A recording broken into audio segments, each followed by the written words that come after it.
আচ্ছা, আমি শুরু করতেছি আমার লেকচার।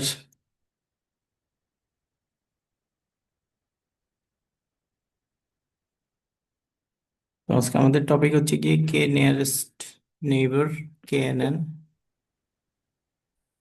এবং কে মিনস ক্যালকুলেশনের অ্যালগোরিদম। তো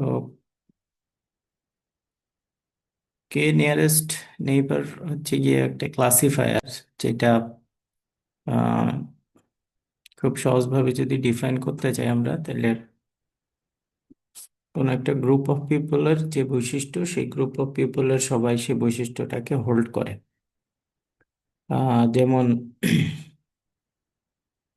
কোন একটা গ্রুপে 5 জন মানুষ আছে, যে 5 জন মানুষের বৈশিষ্ট্য হচ্ছে যে তারা ইয়ং, স্টাইলিশ এবং খেলাধুলা পছন্দ করে। তারা তাদের একটা ফ্রেন্ডের ব্যাপারে কথা বললো, যে যার নাম হচ্ছে গিয়ে বেন। তো এখন যদি এই বেনকে কেউ না চিনে, তারপরেও বেন সম্বন্ধে তার আইডিয়া হবে যে বেনও ইয়ং হবে, স্টাইলিশ হবে এবং স্পোর্টিভ হবে। তো এখন পরে একটা ধাপ আছে। এই পরের ধাপটা হচ্ছে গিয়ে আরেকটু অ্যাডভান্স লেভেলের, যেটা প্রেডিক্টিভ নেচারকে ফলো করে। যদি এরকম শোনা যায় যে বেন এমন একটা এলাকায় থাকে যে এলাকার মানুষরা কনজারভেটিভ পার্টিকে ভোট দেয় এবং তাদের ইনকাম 20,000 ডলারের বেশি অ্যাভারেজ ইনকাম, তাহলে আম, তখন বেনের এই ইয়েটা থেকে, প্রোফাইলটা থেকে আহ, আমরা তার নেইবারদের সম্পর্কে আবার আইডিয়া করতে পারবো। সো কোথাও কোনো ব্যাপারে যদি সার্টেন ডাটা পয়েন্টের সম্বন্ধে আমরা কিছু প্রোফাইল জেনে যাইতে পারি, তাহলে নতুন কোনো ডাটা যদি ওইখানে আসে, সেই নতুন ডাটাকে ক্লাসে অ্যালোকেট করা, সেটাই হচ্ছে গিয়ে কে নিয়ারেস্ট নেইবারের কাজ। এখন এখানে যে কে কথাটা বলা হচ্ছে, এই কেটা হচ্ছে গিয়ে বেসিক্যালি একটা প্রিডিফাইন্ড নাম্বার। এই প্রিডিফাইন্ড নাম্বারটা যেটা করে সেটা হচ্ছে গিয়ে আমাদের একটা ট্রেনিং ডেটা সেট আছে, সেই ট্রেনিং ডেটা সেটের ভিতরে আমরা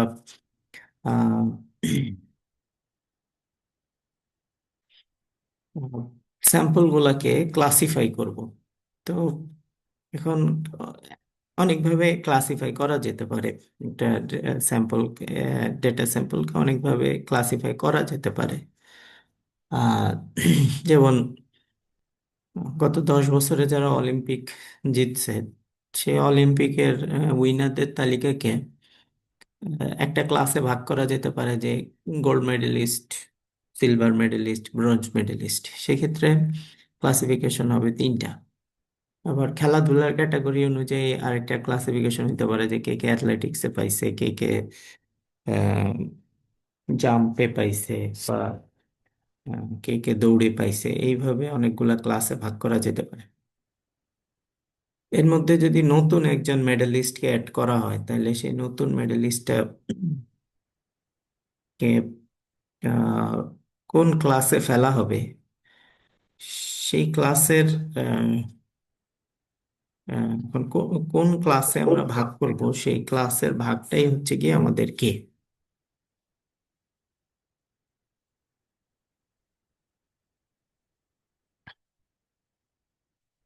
নাও, নতুন কোনো স্যাম্পল যদি আসে আমাদের কোনো একটা সিস্টেমে, সেই স্যাম্পলকে আমরা তার নেইবর কে আছে, সেই নেইবর থেকে আমরা তাকে এই ক্লাসিফিকেশনটা করতে পারবো।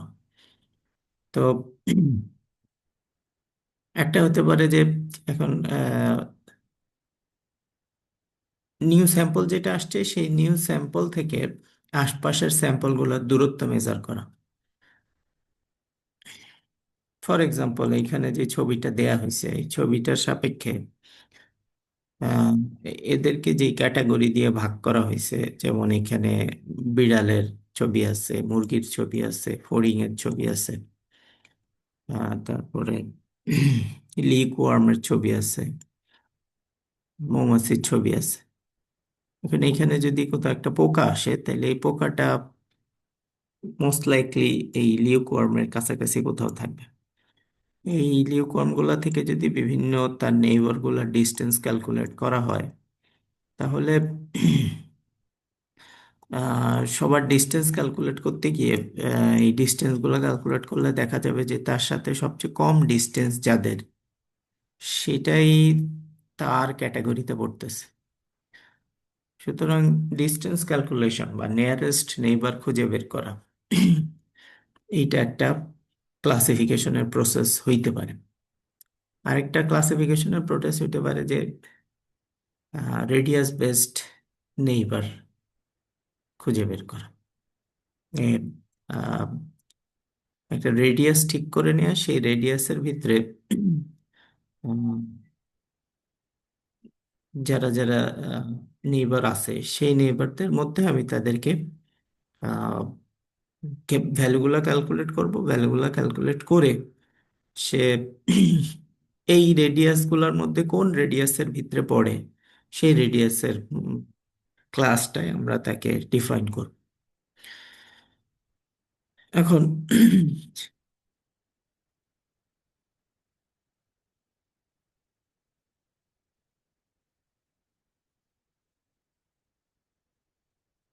ম্যাথমেটিক্যালি এই কে নিয়ারেস্ট নেইবার যেটা, সেই কে নিয়ারেস্ট নেইবারটা অন্যান্য সকল মেশিন লার্নিং অ্যালগোরিদমের চেয়ে আহ, তুলনামূলকভাবে সিম্পলেস্ট।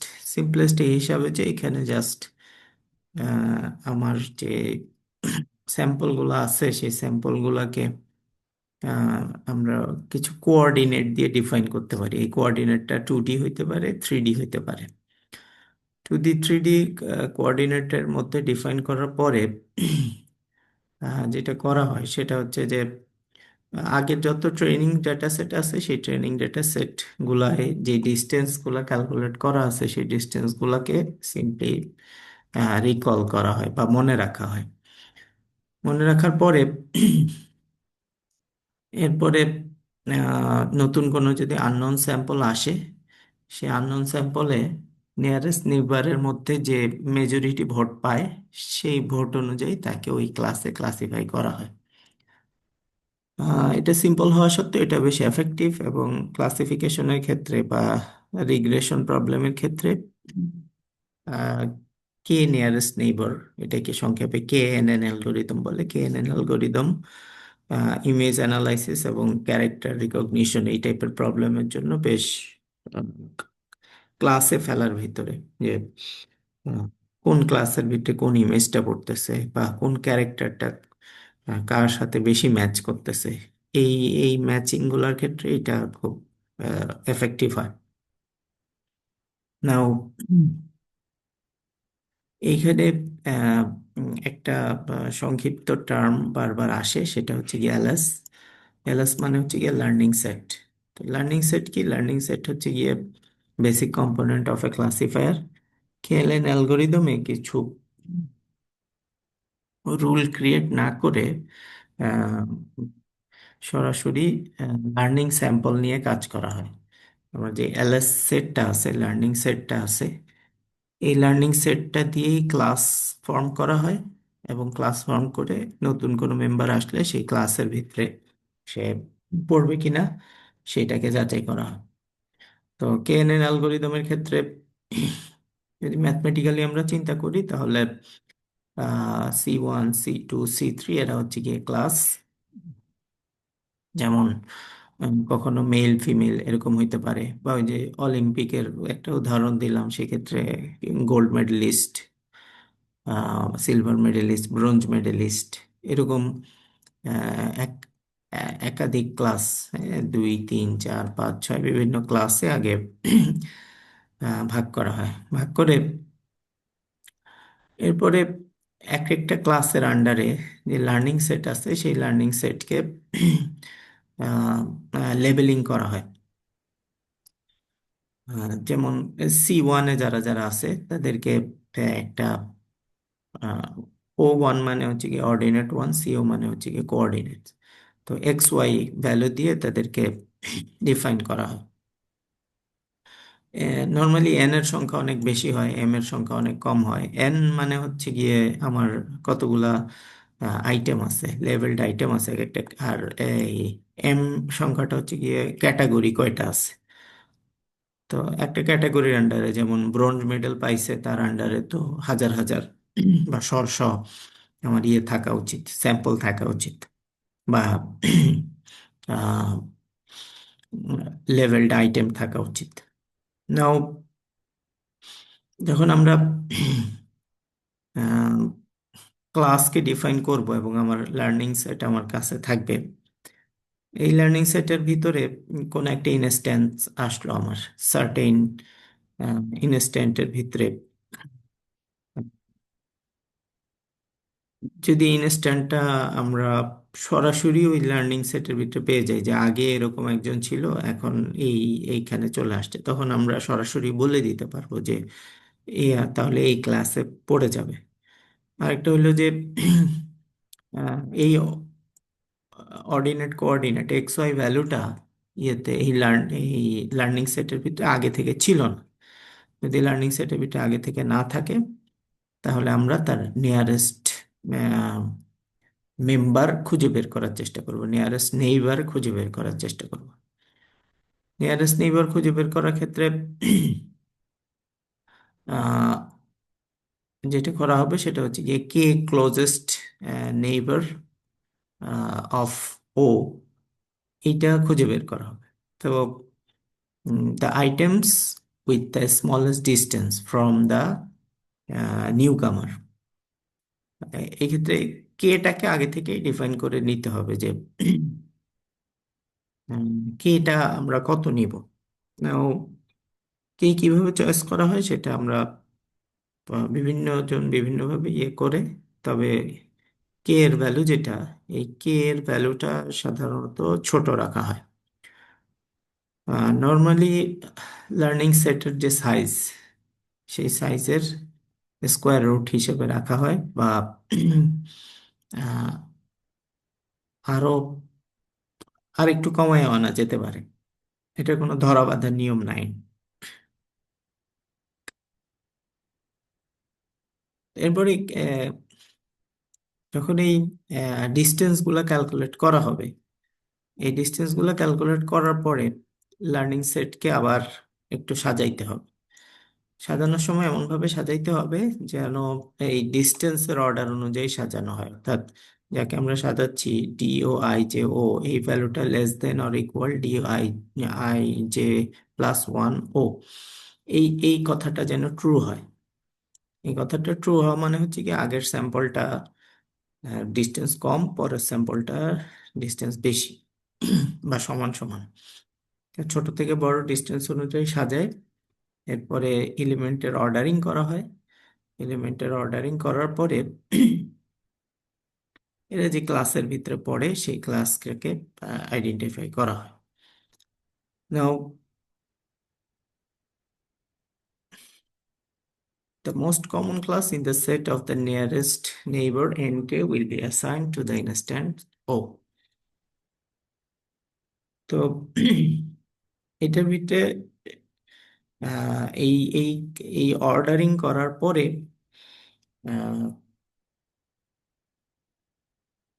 এনকে যে কমন ক্লাসটার ভিতরে পড়ে, সেই কমন ক্লাসটায় ফেলাটাই হচ্ছে গিয়ে তাকে ওই ক্লাসের ওই ক্লাসের অন্তর্ভুক্ত করা।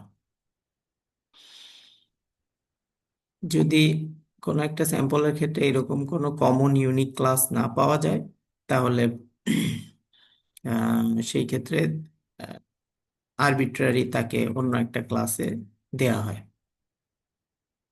এখন এই যে কে সংখ্যক যে এলিমেন্ট আছে আমার, সে কে সংখ্যক এলিমেন্টের ভিতরে আহ, কয়টা করে আমরা নিব আর কি, এই যে ওয়ান টু থ্রি, এই কে এর ভ্যালু কয়টা করে নিব, এই কে কয়টা করে নিব সেটা ডিপেন্ড করে ডাটার সাইজের উপরে এবং ডেটাগুলো আসলে আমরা কতগুলা ক্লাসে ভাগ করতে পারবো, সেই ক্লাসে ভাগ করার পর তার তার উপরে এটার সাইজ নির্ভর করে। তবে কে যদি বাড়ানো হয়, কে এর সংখ্যা যদি বেশি নেওয়া হয়, আমার ক্লাস্টারের সাইজিংটা বেশি নেওয়া হয়, তাহলে সেটা নয়েজকে রিডিউস করে। বাট কে যদি অল্প নেওয়া হয়, তাহলে বাউন্ডারিকে ডিফাইন করা কঠিন হয়ে যায়। আহ, একটার সাথে আরেকটার বাউন্ডারিকে আইডেন্টিফাই করা ডিফিকাল্ট হয়।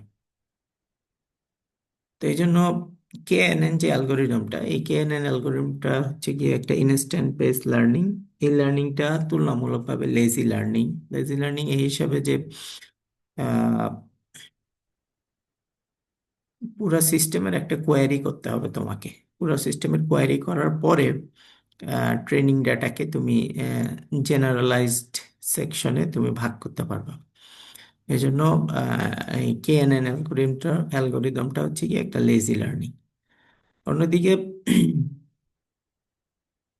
আহ, আরেকটা লার্নিং প্রসেস আছে যেটাকে ইগাল লার্নিং বলে।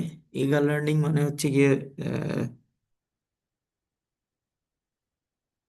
তোমার যে ট্রেনিং ডেটা আছে, এই ট্রেনিং ডেটা থেকে তুমি আগেই অ্যাপ্রক্সিমেশন করে নিবা। অ্যাপ্রক্সিমেশন করে নিয়ে তারপরে তুমি কম্পিউটেশন পারফর্ম করবা। আহ, এরপরে অ্যাকচুয়াল ক্লাসিফিকেশন হবে। তো নিয়ারেস্ট নেইবার ক্লাসিফায়ারের একটা যদি এক্সাম্পল বা ইগার লার্নিং এর প্রসেসটা কিরকম সেটা যদি আমরা দেখি, তাহলে এখানে বিভিন্ন ডেটা যে আছে সেগুলার ক্লাসকে ডিফাইন করা হয়েছে। ওকে, তো এখানে 5টা ভিন্ন ভিন্ন ক্লাস আছে। এখন এইখানে একটা স্যাম্পল আছে, যে স্যাম্পলটা নট ইয়েট আইডেন্টিফাইড, যে এটা কোন ক্লাসে পড়বে সেটা এখন আইডেন্টিফাই করা হয়নি। আইডেন্টিফাই করা না হওয়ায় এই যে প্রশ্নবোধক চিহ্ন দিয়ে যেটা আছে সেখানে একটা কিছু পড়ছে। একটা কিছু পড়ার পরে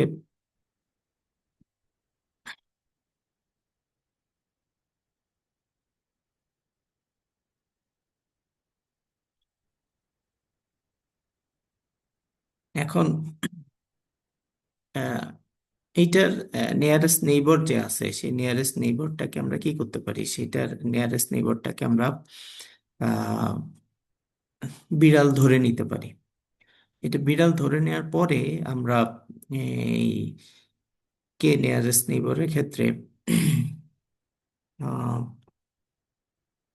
আহ, আমরা আমাদের ক্যালকুলেশনটা করতে পারি। ক্যালকুলেশনটা করে তারপরে নতুন ডাটা পয়েন্টকে তার অন্তর্ভুক্তি করে আহ, এরপরে আমরা আহ, আমাদের যে সুপারভাইজ লার্নিং, সেই সুপারভাইজ লার্নিং এর ভিতরে ক্যালকুলেশন করে আমরা দেখতে পারি যে সে সে কি এই ক্লাসের ভিতরেই পড়ে, না এই ক্লাসের ভিতরে সে পড়ে না। তো এটা কাইন্ড অফ তোমার একটা পপুলারিটি বা ভোটিং সিস্টেমকে টেস্ট করা, যে আহ, কেউ একজন নতুন আসলো, তাকে সবাই একটা করে ভোট দিল।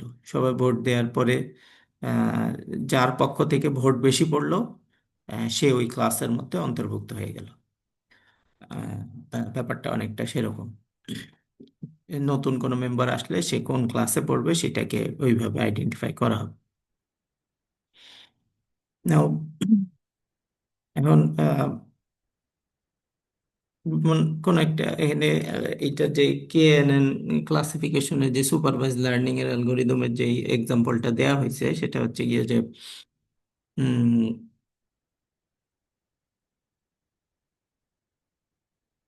কেউ একজন নতুন একটা স্কুলে গেল। নতুন একটা স্কুলে গিয়ে সে চিন্তা করতেছে যে এই স্কুলে কেমন একটা ড্রেস পরে গেলে আমি অন্য ওই ক্লাসের অন্য যারা আছে তাদের সাথে মোটামুটি আমার ড্রেসের ম্যাচ থাকে। প্রথম দিন সে গিয়ে দেখলো যে 9 জনের মধ্যে 6 জন স্টুডেন্টই তার আশপাশে যে বসছে তাদের হাতা গুটানো। তাহলে পরবর্তী দিন সে যে কাজটা করবে সেটা হচ্ছে গিয়ে যে সে স্কুলে যাওয়ার আগেই হাতাটা গুটাই নিয়ে যাবে, যাতে তার নিয়ারেস্ট নেইবার যারা আছে সেই নিয়ারেস্ট নেইবারের সাথে যেন সে ম্যাচ করে যায়। তো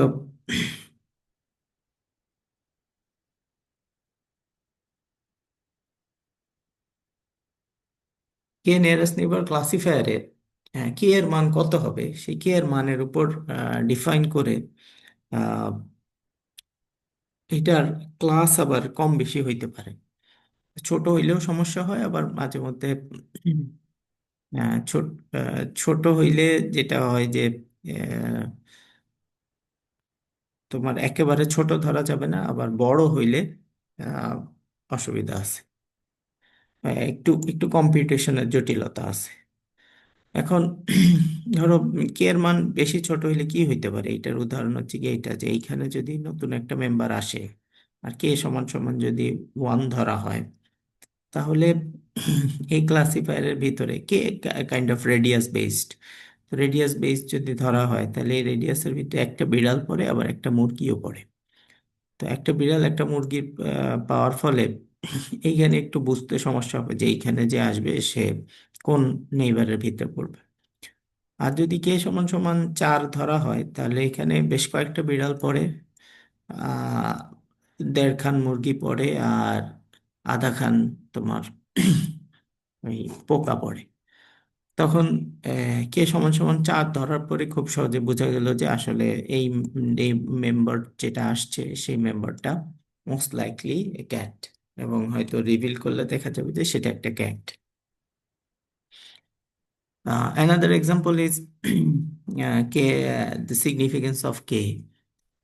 ফর এক্সাম্পল, এখানে দুইটা ক্লাস আছে, একটা ক্লাস হচ্ছে গিয়ে স্টারদের ক্লাস আর একটা হচ্ছে গিয়ে সার্কেলদের ক্লাস। স্টারদের ক্লাসের এখন একটা নতুন মেম্বার আসছে এখানে, যে হচ্ছে গিয়ে এখানে ডায়মন্ড চিহ্ন দিয়ে দেখানো হয়েছে। এখন সে কি স্টারদের ক্লাসে পড়বে না সার্কেলের ক্লাসে পড়বে? তো যদি কে সমান সমান 3 ধরা হয়, অর্থাৎ তিনটা আহ, ইয়েকে নিয়ে যদি স্যাম্পলকে ইয়ে করা হয়, তাহলে আহ, তিনটা ডাটা পয়েন্টের আশেপাশে কে কে আছে সেই তিনটা ইউক্লিডিয়ান ডিস্টেন্স ক্যালকুলেট করা হইলো, ডিস্টেন্স মেজার করা হইলো।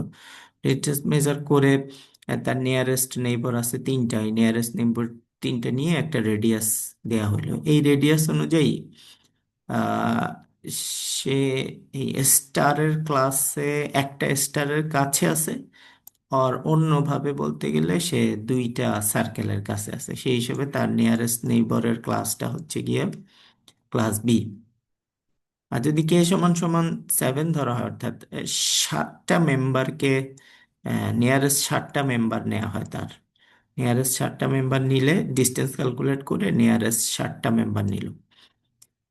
এই নিয়ারেস্ট 7টা মেম্বারের ভিতরে দেখা যাবে যে 3টা সার্কেল আছে আর 4টা স্টার আছে। তখন নিয়ারেস্ট মেম্বারের সংখ্যা অনুযায়ী তার আসলে ক্লাস এ তে যাওয়ার কথা। তো সেই হিসেবে কেএনএন ক্লাস্টারিং যেটা, নিউ ডাটা পয়েন্ট আসলে কেএনএন ক্লাস্টারিং এ কে এর ভ্যালুর মানের উপর ডিপেন্ড করে এইখানে কে এর মান 3 হইলে সে সার্কেলের ক্লাস্টারে পড়তেছে, আর কে এর মান 7 হইলে সে আবার স্টারের ক্লাস্টারে পড়তেছে। সো কে চয়েস করা একটা ইস্যু। ঠিক আছে। এখন আহ, কে কে নাও এখানে একটা ইয়েতে কমেন্ট করে দিছে কে এর ব্যাপারে। এটাই হচ্ছে কি আমাদের ফাইনাল কথা, যে K is crucial in determining the results. 3 থেকে 7-এ চেঞ্জ হওয়ার পরে আউটকাম চেঞ্জ হয়ে গেছে। Therefore it is useful to test numerous কে combination to find the best fit. তো এই জন্য যেটা করতে হবে যে কোডিংটা যদি এমনভাবে হয় যে কে এর বেশ কিছু ভ্যালু নিয়ে চেক করে দেখা যে বেস্ট ফিট আসলে হচ্ছে কোনটা, সেই বেস্ট ফিট ভ্যালুটাকে কে ধরে তারপরে আগাইলে সিস্টেমের জন্য সেটা বেটার। নাও আহ, যেটা যেটা অ্যাভয়েড করতে হবে, সেটিং কে টু লো অথবা টু হাই। যদি কে টু লো হয় তাহলে তোমার বায়াস বেড়ে যাবে এবং মিস ক্লাসিফিকেশন হওয়ার সম্ভাবনা বাড়বে। আর কে যদি বেশি হয় তাহলে ভালো, কিন্তু বেশি বেশি হওয়া ভালো না, কারণ এতে কম্পিউটেশনাল কমপ্লেক্সিটি বাড়বে। এবং কে এর মান যেটা করতে হয়, নর্মালি কে এর মান একটা আনইভেন ভ্যালু ধরা হয়, অর্থাৎ বেজোড় সংখ্যা ধরতে হয়। তাহলে স্ট্যাটিস্টিক্যাল পসিবিলিটি এবং ইনভ্যালিড রেজাল্ট হওয়ার সম্ভাবনাটা ইয়ে হয়ে যাবে। তো আমাদের যে পাইথন, সেই পাইথনে অলরেডি কিছু লাইব্রেরি আছে, ল্যাঙ্গুয়েস্টিক কিছু ইয়ে আছে। স্কি স্কিটিক লার্ন যেটা, সেইখানে কে নিয়ারেস্ট নেইবারের যে ইয়েগুলো আছে, বাই ডিফল্ট ভ্যালুগুলো আছে, সেইখানে কে এর ভ্যালু বাই ডিফল্ট 5 ধরে নেওয়া হয়। অর্থাৎ তুমি যদি আহ, আলাদা করে ভ্যালু না দাও, তাহলে ওরা কে সমান সমান 5 ধরে তোমাকে ক্লাসিফাই করে দিবে। ওকে, নিয়ারেস্ট নেইবারের ক্ষেত্রে কোডিং কিভাবে করবা, এই কোডিং গুলা বিভিন্ন বইতে খুব সুন্দরভাবে ডিফাইন করা আছে। জাস্ট প্রথমে যেটা করতে হয়, যে র ডাটা সেট পাইলে সেই র ডাটা সেটকে আগে প্রিপেয়ার করতে হয়। প্রিপেয়ার করে লার্ন সেট এবং টেস্ট সেট, এলএস এবং টিএস, এই দুই ভাগে ভাগ করে ফেলতে হয়। ভাগ করার সময় কিছু স্কেলিং করার দরকার থাকতে পারে। আহ, এইখানে একটা 3 রকম ডাটাকে প্লট করা হয়েছে। এগুলা আইরিস নামে একটা ডাটা সেট আছে, এই আইরিস ডাটা সেটের petal length, সেপাল length, petal width, সেপাল width, সেইখান থেকে ডাটা নিয়ে এগুলাকে স্কেলিং করে এটাকে এভাবে প্লট করছে। প্লট করার পরে এদেরকে ইয়ে থেকে বোঝা যাচ্ছে যে এদের মধ্যে এরা একটা ক্লাস্টার মেনটেন করে। তো ডাটা ক্লাস্টার যেখানে থাকবে সেইখানে ডাটা ক্লাস্টার মেজার করার পরে আমরা ডিস্টেন্স ক্যালকুলেট করব। ডিস্টেন্স মানে আগে ক্লাসিফাই করে নিব যে এটাকে কয়টা ক্লাসে আমরা ভাগ করব। ক্লাসিফাই করার সময় ডিস্টেন্স ক্যালকুলেট করে করে এই এক একজনকে আমার এক একটা ক্লাসে দিতে হবে। ডিস্টেন্স ক্যালকুলেশনের কয়েকটা ইয়ে আছে, মেথড হইতে পারে। একটা হচ্ছে গিয়ে আমার পিথাগোরান ডিস্টেন্স, যেটাকে ইউক্লিডিয়ান ডিস্টেন্স বলে। ইউক্লিডিয়ান ডিস্টেন্স মানে হচ্ছে গিয়ে দুইটা বিন্দুর মধ্যবর্তী সরলরৈখিক দূরত্ব। এই সরলরৈখিক দূরত্ব আমরা যেভাবে ক্যালকুলেট করি, যেমন দুইটা বিন্দু যদি হয় তাহলে x1 - x2 square plus y1 - y2 square, তার উপর √ওভার। এটা দিলে কার্টেসিয়ান কোঅর্ডিনেট থেকে আমরা যে ভ্যালুটা পাবো, সেই ভ্যালুটা হচ্ছে গিয়ে, এটা 2 ডাইমেনশনাল হতে পারে, প্লেনের ক্ষেত্রে হতে পারে, অথবা 3D স্পেসের ক্ষেত্রেও হইতে পারে, লাইন সেগমেন্ট। এইভাবে ইউক্লিডিয়ান ডিস্টেন্স ক্যালকুলেট করা যায়।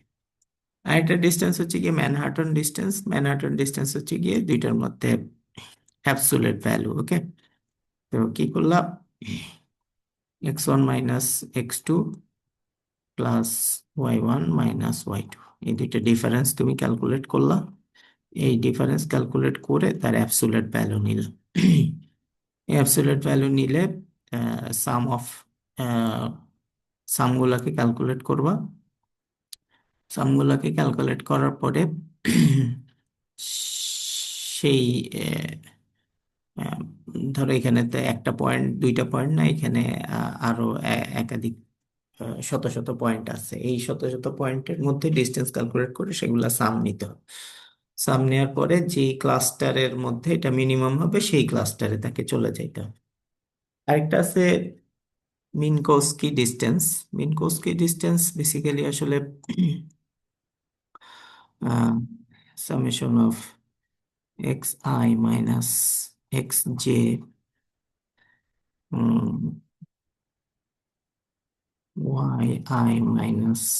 - yj, এইটা ক্যালকুলেট করে উম, এটার পাওয়ার পি, তারপর সামেশন নিয়ে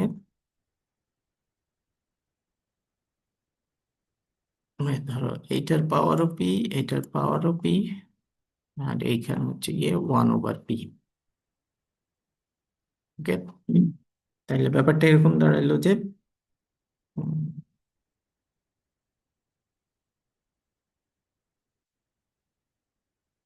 1/p।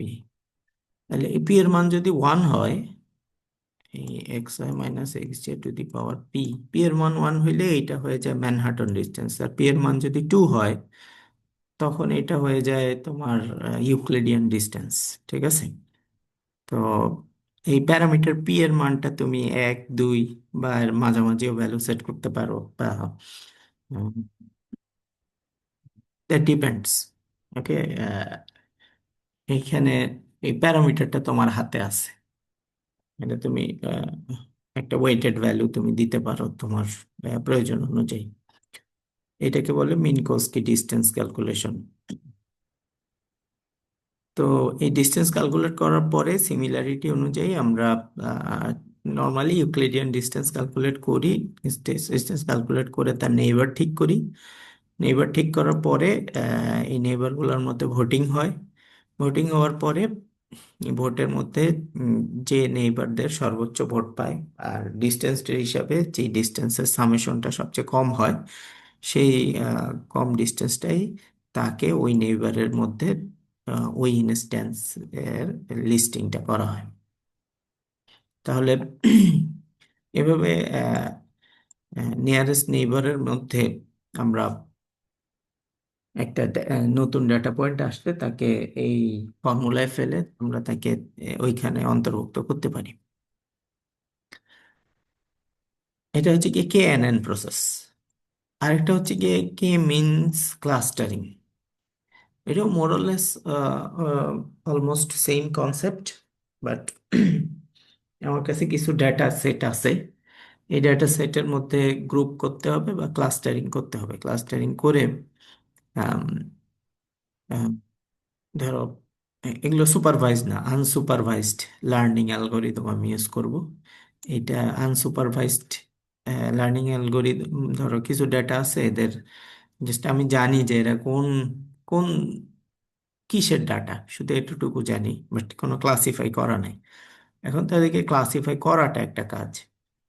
যেমন একজন অনলাইন বিজনেস করে, সে অনলাইন বিজনেসে সে তার কাস্টমারকে দুইটা বা দুই বা ততোধিক সেগমেন্টে ভাগ করতে চায়।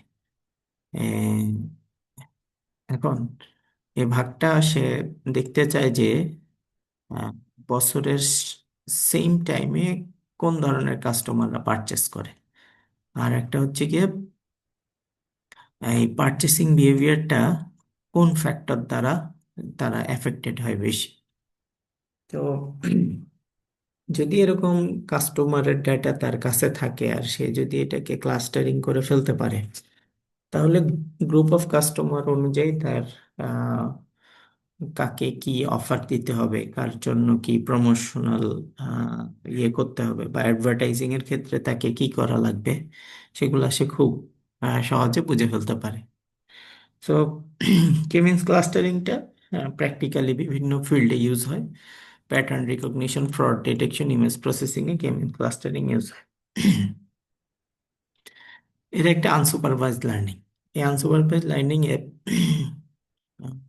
যে ডিসক্রিট গ্রুপ সংখ্যা থাকে, সেই ডিসক্রিট গ্রুপ সংখ্যার সংখ্যাটা হচ্ছে গিয়ে কে, এবং নিউ প্যাটার্নটাকে বোঝার জন্য এই ইয়েটা লাগে। ধরো কেউ কাস্টমারের দুইটা বিহেভিয়ারকে এক্স ওয়াই প্লটে প্লট করলো, যে কোন মাসে ক্রয় করছে আর কি পরিমাণ টাকা সে খরচ করছে। এই দুইটা প্লটের উপর বেস করে তার সে এরকম ডাটা প্লটিং গুলা পাইলো। এরকম ডাটা প্লট গুলো পেয়ে গেলে, কেউ যদি পেয়ে যায়, তাহলে সে খুব সহজে এই ডাটাগুলোকে তাদের প্যাটার্নের উপর বেস করে ক্লাস্টারে ভাগ করে নিতে পারবে। এখানে 3টা ক্লাস্টার সম্ভব। ডেটার ডিস্ট্রিবিউশন এমনভাবে হয়ে গেছে যে 3টা ক্লাস্টার করা সম্ভব। সেক্ষেত্রে কে এর ভ্যালু হইতে হবে 3। নাও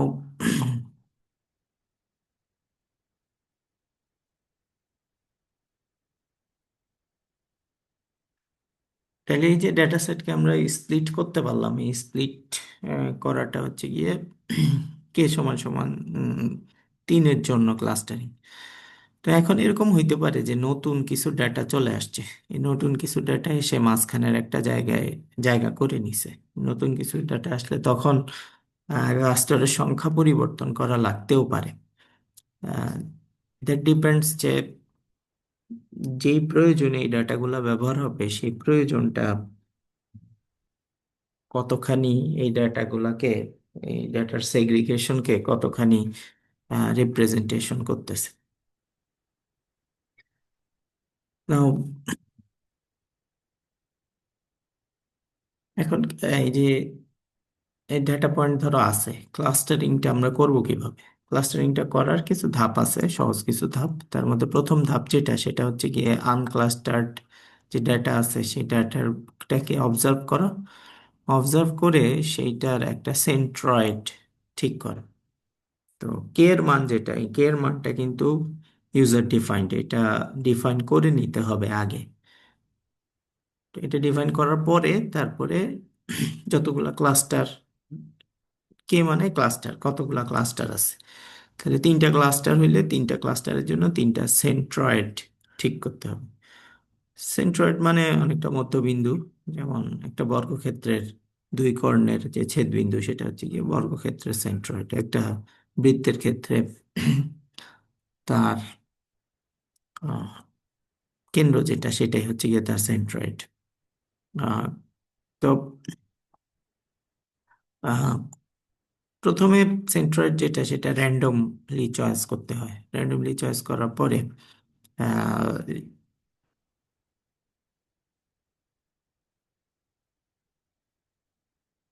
তারপরে তবে সেন্ট্রয়েড বোঝা যায় যে এখানে সেন্ট্রয়েড কি হইতে পারে, যে ডিসপার্স ডাটা বা স্ক্যাটার ডাটার ক্ষেত্রে ডাটার স্ক্যাটার্ড অবস্থানটা কেমন সেটা দেখে তারপরে সেন্ট্রয়েডকে সিলেক্ট করলে কম্পিউটেশনাল ইয়েটা কমে আসে। এরপর যেটা করতে হয় সেটা হচ্ছে যে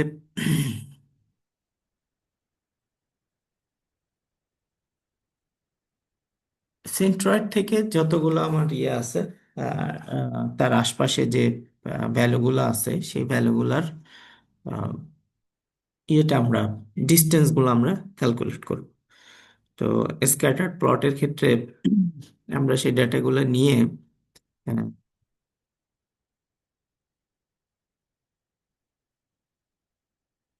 সবকয়টা ডেটার ইউক্লিডিয়ান ডিস্টেন্স, সেন্ট্রয়েড থেকে ইউক্লিডিয়ান ডিস্টেন্স ক্যালকুলেট করে আহ, সেই সেই ক্যালকুলেশনের ভ্যালুটা আমরা প্রিজার্ভ করব।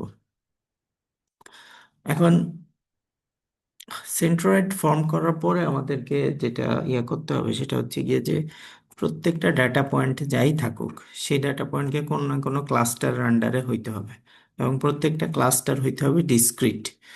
অর্থাৎ একটা ক্লাস্টার কিন্তু আরেকটা ক্লাস্টারের সাথে ওভারল্যাপ হবে না। আর একটা হচ্ছে গিয়ে যে আহ, একটা ক্লাস্টার আরেকটা ক্লাস্টারকে ঘেরাও করবে না। যেমন এমন হবে না যে বৃত্তের ভিতরে আরেকটা বৃত্ত, এইটা করা যাবে না। প্রত্যেকটা ক্লাস্টার হইতে হবে সেপারেটেড, এবং সব ডাটা পয়েন্ট কোনো না কোনো ক্লাস্টার আন্ডারে হইতে হবে। যদি অ্যানোমেলিও থাকে, কোনো ভুলভাল ভ্যালুও যদি এখানে থাকে, আপাতত তাকে কোনো একটা ক্লাস্টার আন্ডারে আমাদেরকে দিতে হবে। দেওয়ার পরে এখন সে আসলে কোনো কোনো একটা আহ, ইয়ের আন্ডারে চলে গেছে। আহ, প্রত্যেকটা ডাটাই কোনো একটা সেন্ট্রয়েডের আন্ডারে চলে গেছে।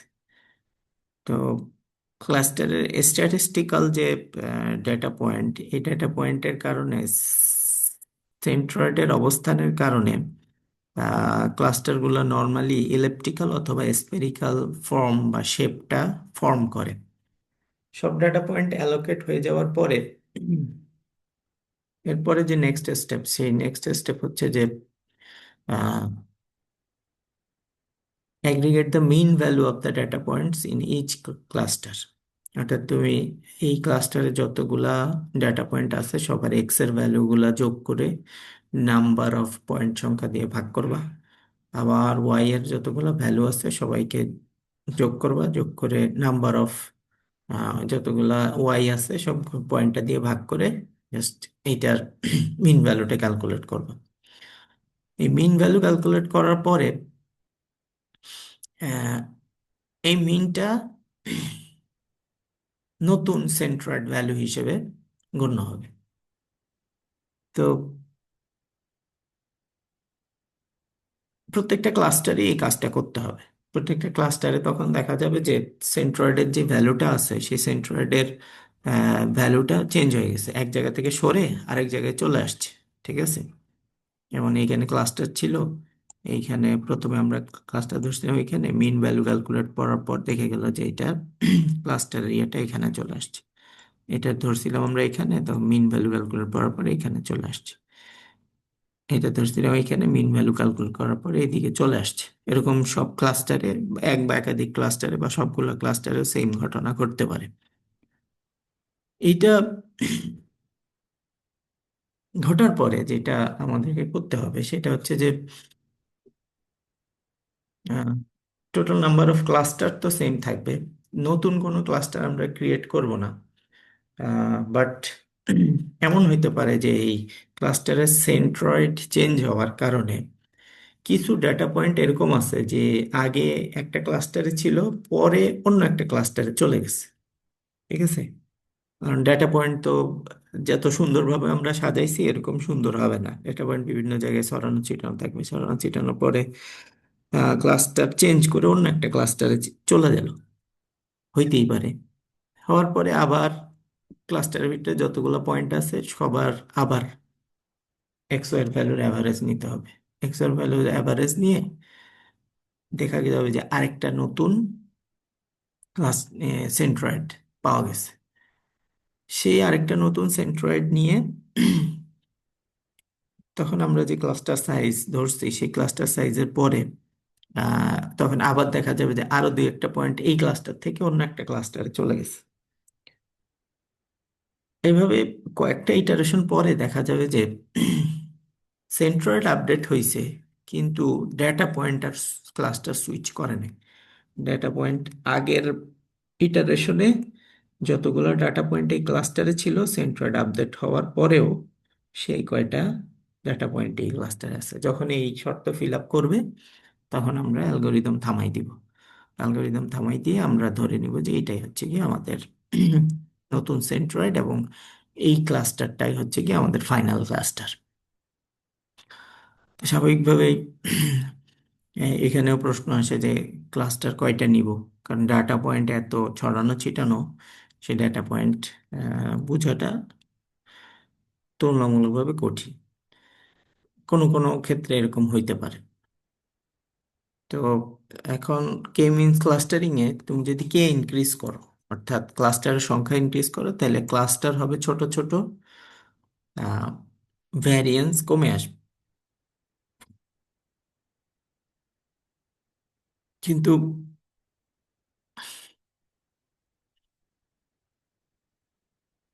কে যদি তুমি ছোট ধরো, তাহলে তোমার একটা ক্লাস্টার আর একটা ক্লাস্টারের মধ্যে তুমি ডিস্টিংক্ট করতে পারবে না, অর্থাৎ একটা থেকে আরেকটা আলাদা করা তোমার জন্য কঠিন হয়ে যাবে।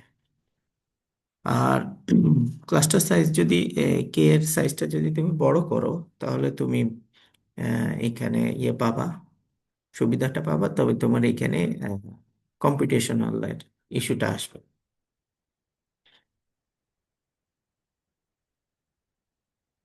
তো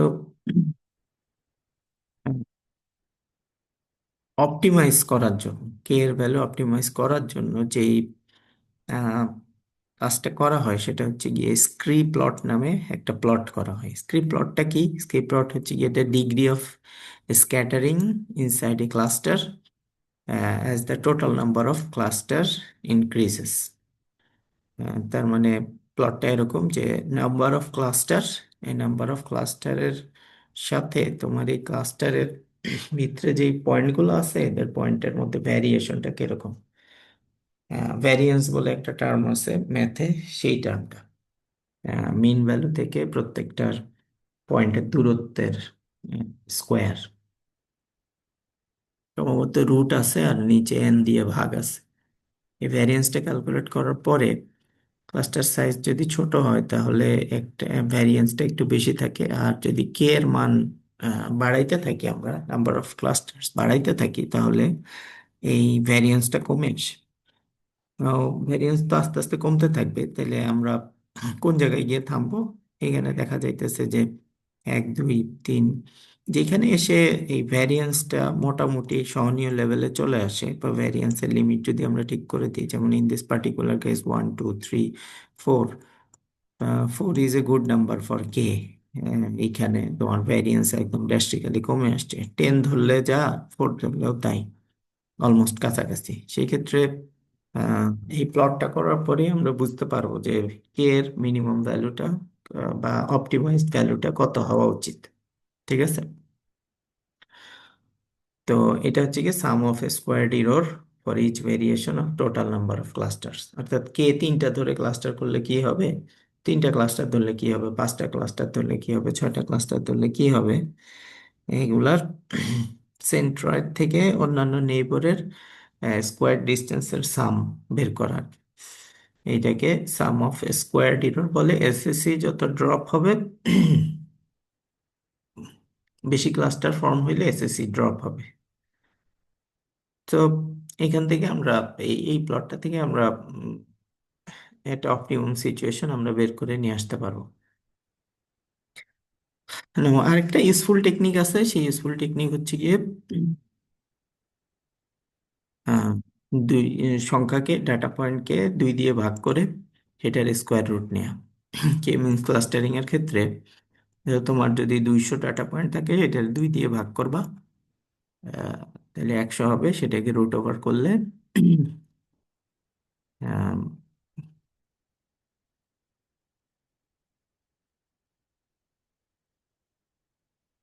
10। তো রেকমেন্ডেড নাম্বার অফ হচ্ছে তখন তোমার ক্লাস্টার সংখ্যা তুমি 10টা করে নিবা। আর অথবা যদি 18টা পয়েন্ট থাকে, তাহলে 2 দিয়ে ভাগ করে রুট ওভার করলে 3 পাওয়া যায়, সেক্ষেত্রে নাম্বার অফ ক্লাস্টার্স আমাদের 3 হবে। তো আহ, তবে কারো যদি ডোমেইন সম্পর্কে আইডিয়া থাকে, অর্থাৎ যে ডাটা আছে সেই ডাটা সম্বন্ধে যদি কারো পরিষ্কার আইডিয়া থাকে, তাহলে তার আলাদা করে আসলে তাকে এই এত কে ফাইন্ড আউট করার এত টেকনিক জানার দরকার নাই। আহ, যেমন কেউ একজন অনলাইন বিজনেস করে, তার কাস্টমারের সে প্রোফাইলিং করতে চাচ্ছে, কাস্টমারের সে ইয়ে করবে, ক্লাস্টার করবে। তো তার জানা আছে যে তার ভাগ আসলে 2টা হবে, একটা হচ্ছে গিয়ে নিউ কামার কাস্টমার, আর একটা হচ্ছে গিয়ে রিটার্ন কাস্টমার। নিউ কামার যারা নতুন করে তার ওয়েবসাইটে ভিজিট করতেছে, তারা তাদের একটা ক্যাটাগরিতে এসে ভাগ করলো। আর রিটার্নিং কাস্টমার যারা আগেও কিনছে এখনো ওয়েবসাইটে ভিজিট করতেছে, তাদের ইয়েটা করলো। এই 2টা ক্লাস্টারিং সে জানে। মানে সে, তার টার্গেটই হচ্ছে কি এদেরকে আইডেন্টিফাই করা, তখন তাদের প্রোফাইলের বেসিসে যদি সে ক্লাস্টারিং করে ফেলে আহ, যে নিউ কামারদের প্রোফাইলটা এরকম আর রিটার্নিং কাস্টমারদের প্রোফাইলটা এরকম, তখন তার জন্য এইগুলাকে তার স্ট্র্যাটেজি ঠিক করা তার জন্য সহজ হয়। সেই ক্ষেত্রে সে ওই যে ডাটা পয়েন্ট যাই হোক, তাকে তো 2 দিয়ে ভাগ, রুট ওভার এত কিছু চিন্তা না করে সে সোজা ক্লাস্টার করে নিবে 2টা। তো কারো যদি এরকম ডোমেইন নলেজ থাকে, যে ডোমেইনে এসে কাজ করবে, তাহলে তার জন্য কে মিনস ক্লাস্টারিং করার জন্য আর অপটিমাইজেশনের দরকার নেই। Okay, আমাদের আজকের